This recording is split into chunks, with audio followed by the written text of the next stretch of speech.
today's adventure on the Misbehavin' YouTube channel, it's time to make some corn souffle. This is a great recipe. What we're going to use is a almost 16 ounce of the regular corn. We have the same size in the cream corn. We have a box of Jiffy corn mix, a stick of butter, and we're going to use 8 ounces of sour cream. So we'll use half of this. We're going to take all these ingredients and mix it in one bowl. And then we pour it in the baking dish, and it's as easy as that. Let's get to mixing.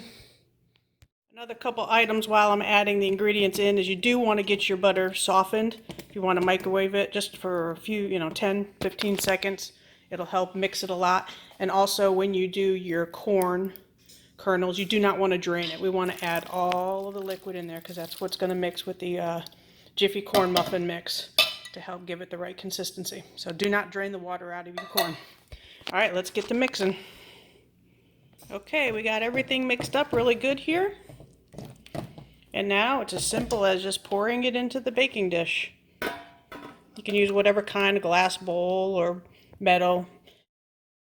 So we're going to be using our warming tray. So we have the individual trays already that we use that fit right into our warmer. So I'm going to be using this one.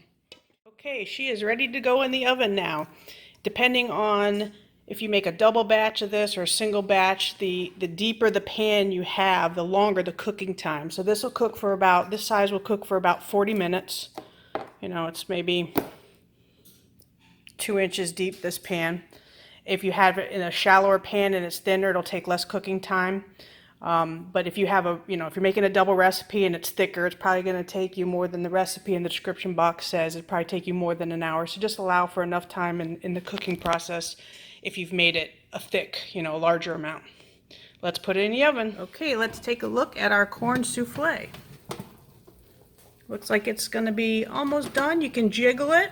See how it still wiggles a little bit? That probably needs another 5 minutes, but it's been in there about 55 minutes. And it needs a little bit more. This one, also another 5 minutes. So we'll check back in 5 minutes. Here we are, the final product. We'll give it one quick jiggle, and it's not wiggling as much in the middle. And you can press on it, and you can tell it is definitely cooked. There it is, fresh out of the oven. And here we are, Christmas Day at our holiday buffet. And what else do we have? Corn souffle, a holiday tradition in our family. And it is the most delicious, sweet corn side dish. See y'all.